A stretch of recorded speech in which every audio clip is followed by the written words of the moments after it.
नमस्कार, हिमाचल बुलेटिन में आपका स्वागत है। आज हम बुलेटिन की शुरुआत कर रहे हैं कोरोना महामारी से संबंधित आवश्यक जानकारी के साथ। 11 से 14 अप्रैल तक देश भर में कोविड टीकाकरण उत्सव मनाया जा रहा है। आप भी कोविड टीकाकरण उत्सव का हिस्सा बने। यदि आपकी आयु 45 वर्ष से अधिक है तो शीघ्र ही कोरोना से सुरक्षा के लिए टीका लगवाएं। टीकाकरण के उपरांत भी 3 बहुमूल्य नियम अवश्य अपनाएं। हमेशा मास्क पहनें, अपने हाथ साबुन और पानी से नियमित तौर पर अच्छी तरह से धोएं, दूसरों से उचित दूरी बनाकर रखें। अब पेश हैं आज के समाचार। मुख्यमंत्री श्री जयराम ठाकुर ने आज मंडी व कुल्लू जिलों में कोविड-19 स्थिति की समीक्षा बैठक की अध्यक्षता की। इस अवसर पर श्री जयराम ठाकुर ने कोविड मामलों में तेजी से हो रही वृद्धि के दृष्टिगत राज्य में स्वास्थ्य अधोसंरचना के विस्तार पर विशेष ध्यान देने की आवश्यकता पर बल दिया। उन्होंने कहा कि भंगरोटू और मदर चाइल्ड अस्पताल मंडी में बनने वाले प्री फैब्रिकेटेड अस्पताल का कार्य शीघ्र पूरा किया जाना चाहिए ताकि जिला में ऑक्सीजन युक्त बेड क्षमता को बढ़ाया जा सके।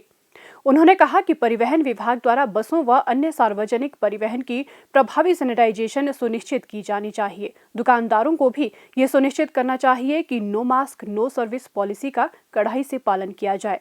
उन्होंने कहा कि निजी बस ऑपरेटरों द्वारा भी बसों की उचित सैनिटाइजेशन के साथ साथ सवारियां निर्धारित संख्या में ही बिठाई जानी चाहिए। मुख्यमंत्री ने कहा कि जिला प्रशासन को ये सुनिश्चित करना चाहिए कि सामाजिक समारोहों जैसे विवाह आदि के लिए निर्धारित अधिकतम संख्या का सख्ती से पालन किया जाए। उन्होंने कहा कि यदि आवश्यक हो तो उल्लंघन करने वालों के खिलाफ कार्रवाई की जाए। श्री जयराम ठाकुर ने कहा कि जिला कुल्लू एक प्रमुख पर्यटक गंतव्य है और यहां आने वाले पर्यटकों द्वारा मानक संचालन प्रक्रिया का पालन सुनिश्चित करने के लिए प्रभावी कदम उठाए जाने चाहिए। उन्होंने कहा कि आयुर्वेद विभाग द्वारा होम आइसोलेशन में रह रहे मरीजों को काढ़ा उपलब्ध करवाया जाना चाहिए और काढ़े को सही तरीके से पीने के लिए उनका मार्गदर्शन भी किया जाना चाहिए। उन्होंने पुलिस विभाग को निर्देश दिए कि ये भी सुनिश्चित किया जाए कि पर्यटक मणिकरण, कसौल, मनाली इत्यादि पर्यटन स्थलों पर किसी भी प्रकार की लापरवाही न बरतें। मुख्यमंत्री श्री जयराम ठाकुर ने आज मंडी से प्रदेश में पंचायती राज संस्थाओं के 3000 से अधिक प्रतिनिधियों से वर्चुअली बातचीत की। इस अवसर पर उन्होंने कहा कि सभी निर्वाचित प्रतिनिधियों को आम जन और स्वास्थ्य विभाग के बीच एक सेतु के रूप में कार्य करके अपने अपने क्षेत्रों में कोरोना महामारी से लड़ने में सक्रिय भूमिका निभानी चाहिए।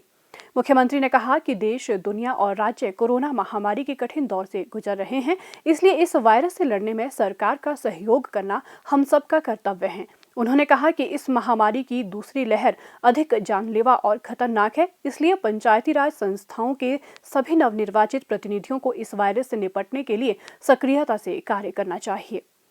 आप सबसे जो अपेक्षाएं हैं 3-4 चीजों को लेकर के, उसमें प्रमुख रूप से कि बहुत बड़ा नंबर हमारा इस वक्त जो है, जो कोविड के पॉजिटिव केसेस हैं, वो होम आइसोलेशन में है, गांव में है, अपने घर में है। उनकी चिंता करना, ये दायित्व भी आप सब लोगों के ऊपर है। पंचायत के चुने हुए प्रतिनिधि के नाते मेरी पंचायत में 4 मामले हैं, मैं उनकी स्वास्थ्य की चिंता करूंगा, मैं उनके खाने की भी चिंता करूंगा। अगर परिवार के 4 सदस्य कमाने वाले कोई नहीं, कोई काम करने वाला कोई नहीं रहा, तो हम उनकी चिंता करें। और दूसरा, वहां पर जो हमारे स्वास्थ्य कर्मी हैं, वो जो उनके हेल्थ के जो पैरामीटर को मॉनिटर करने के लिए जिनके पास जिम्मेवारी है, चाहे वो आशा वर्कर्स है, चाहे वो मेल हेल्थ वर्कर है, फीमेल हेल्थ वर्कर है, फार्मासिस्ट है, चाहे वो डॉक्टर है, चाहे वो नर्स है, वो जाकर के जो वहां पर उन मरीजों को जो होम आइसोलेशन में है, उनके हेल्थ पैरामीटर्स को चेक करें कि वो स्वस्थ हैं कि नहीं है। ऐसी सारी चीजों को लेकर के मुझे लगता है कि बहुत ज्यादा काम करने की आवश्यकता है।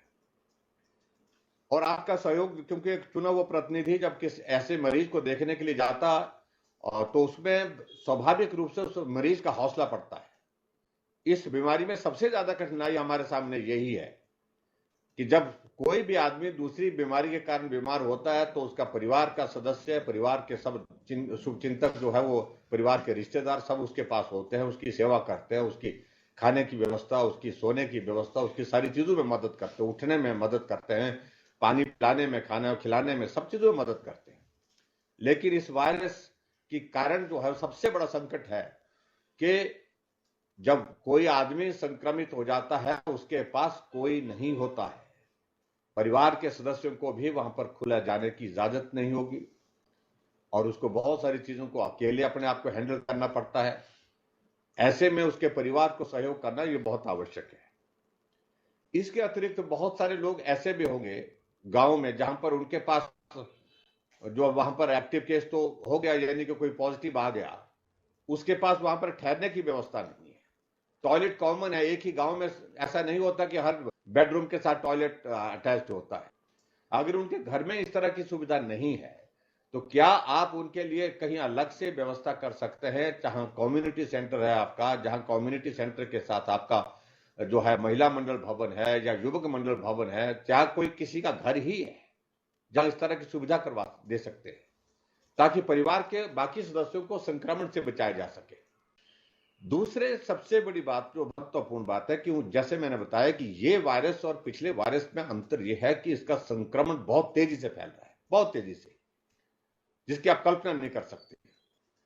और स्वाभाविक रूप से उसमें आप मान करके चलिए, अगर ये संक्रमण इसी प्रकार से फैलता रहेगा, तेज गति से फैलता रहेगा, तो बहुत सारे लोग जो है इसके चपेट में आएंगे और फिर उसमें कठिनाई बढ़ेगी। उसमें हम कैसे कर सकते हैं? तो इसलिए लोगों को गांव में उस सारी चीज के लिए तैयार करना, गांव में लोगों के बीच में ये जानकारी उपलब्ध कराना। जानकारी लोगों को है, लेकिन ढीले पड़ गए हैं, कुछ नहीं होता है।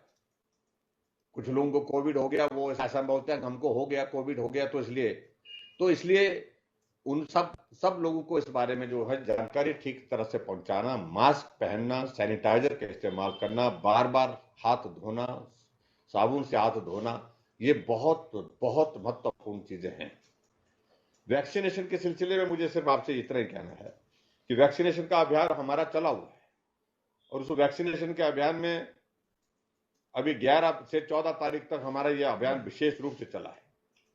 उसमें भी मेरा आप सबसे निवेदन है कि गांव में कोई लोग ऐसे हैं जिनको हॉस्पिटल तक पहुंचाने में कठिनाई है, तो आप मदद करिए वैक्सीनेशन कराने के लिए। 45 साल से ऊपर के लोगों के वैक्सीनेशन का यह अभियान हमने चलाया है। और वहां पर इस बात के लिए भी आप सहयोग कर सकते हैं, कहीं उनको वहां आने में जाने में कठिनाई है, उसमें मदद क्या कर सकते हैं।